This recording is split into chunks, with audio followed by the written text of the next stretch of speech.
যেতিয়া নৈতিক অন্ধতা বৃদ্ধি পায় তেতিয়া কি হয় ধ্বংস হ'বলৈ আৰম্ভ হয় দেশ হওক বা এখন ৰাজ্য হওক বা এখন গাঁও হওক বা এখন ঘৰ হওক সকলোৱে নমস্কাৰ নিউজত আমি প্ৰায় পাই থাকোঁ যে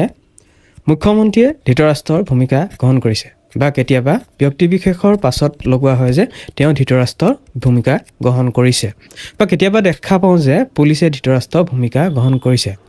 এই ধৃতৰাষ্ট্ৰজন আছিলে মহাভাৰতৰ এজন ৰজা তেওঁ আছিলে হস্তিনাপুৰৰ ৰজা আৰু তেওঁ জন্মতে আছিলে অন্ধ আৰু তেওঁ আছিল এজন অন্ধ ৰজা তেওঁ আছিলে 100 পুত্ৰ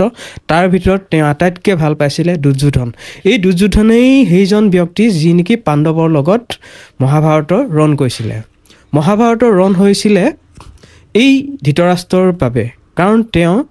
দুৰ্যোধনে কৰা ভুলবোৰ চকুমুদি চাই আছিলে সেইবাবে বৰ্তমান সময়ত কেতিয়াবা যদি কোনোবাই যদি চকুমুদা কুলিৰ দৰে থকা যায় তেওঁক ধৃতৰাষ্ট্ৰ বুলি কোৱা হয়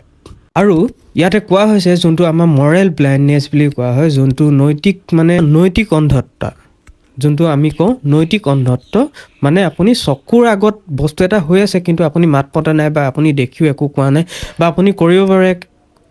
বা আপুনি কৰিব পাৰে কিন্তু কৰা নাই তো এইটোক কয় নৈতিক অন্ধতা আৰু যেতিয়া নৈতিক অন্ধতা বৃদ্ধি পায় তেতিয়া কি হয় ধ্বংস হ'বলৈ আৰম্ভ হয় যেতিয়া আপোনাৰ ভুলটো আপুনি দেখিও যদি আপুনি মাত পতা নাই তেন্তে আপুনি ভুল কৰিছে that means you are doing নৈতিক